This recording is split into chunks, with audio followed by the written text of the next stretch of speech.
Greetings, Orphanites, and welcome back to the filmmaking vlog here at the orphanmovie.com. As always, I'm Jonathan Russell, your host for these vlogs, as well as the producer, director, writer of the film. And we're on episode 6, I believe it is. We're kind of doing this one a little bit short. We got time to kind of get away from this week, but we want to make sure we still got a vlog in this week. So, location, location, location. I'm sure you've heard that said before in relation to business, because clearly the right location can make your business and the wrong location can break your business.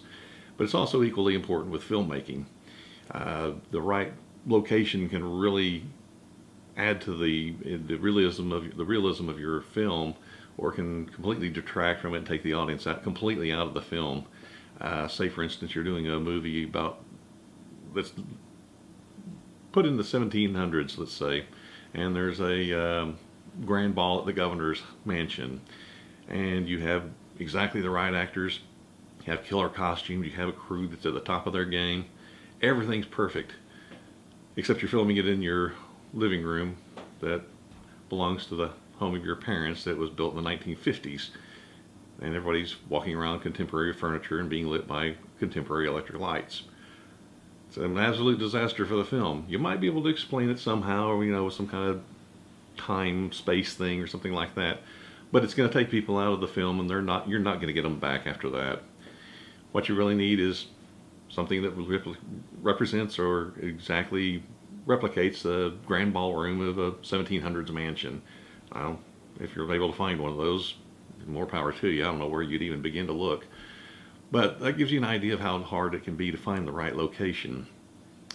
Whenever I wrote this film, as I said whenever I was talking about writing it, I had a specific location in mind. I was inspired by what was at one time a widows and orphans home, and it's now in horrible, abandoned, dilapidated condition.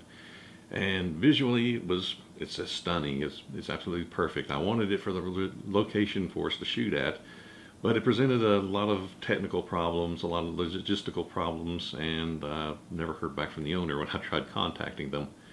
I was kind of disappointed, but I had to start looking elsewhere. There was a few other places that I had in mind. There was one that wasn't quite perfect, and it replicated some of the problems with my original location, but we actually had spoken to the owners. They were interested in letting us film there. We didn't actually have a deal in place, but it was going to be a lot easier to film there than it was in the original location. And then lo and behold, my brother-in-law contacts me and says, "I've got a great place for you to check out." So Jacob and I went up there, and we checked it out. It was amazing. We have a verbal agreement in place. We don't have any ink on paper yet, but it was absolutely incredible to go through the location because it's so huge. The oldest part of it was actually built in the late 1800s, and it's been added onto over the years. And so there's a variety of looks there that just blew me away with the different possibilities it presents us for filming. So I'm really excited to be able to find it. But that just kind of goes to show that you never know where you're going to find your location. It might be something that you know of. It might be something you own. Obviously, if it's going to be at your house, then finding the location is not a problem. Getting permissions isn't a problem. But sometimes whenever you have a specific look in mind, you're going to have a hard time finding it. There are location scouts that you can use. They do great work. I haven't actually worked with one. However, most of us working at the lower end of budgets on films are not going to be able to afford them, but you might look into it anyways. Another thing is, whenever you work with the owners, you want to get their permission. I know some people like to, I said before, run and gun and are in and out, and they're perfectly fine to not ask for permission and not get a permit or anything like that. I can't really encourage that because trespassing is illegal. If you think that this is the perfect location, I have to shoot there, and you jump the fence and it's posted as no trespassing, don't call me for bail. I told you not to do it.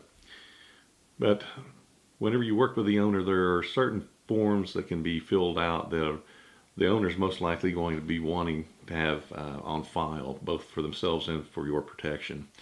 There's a variety of them out there on the internet that are available.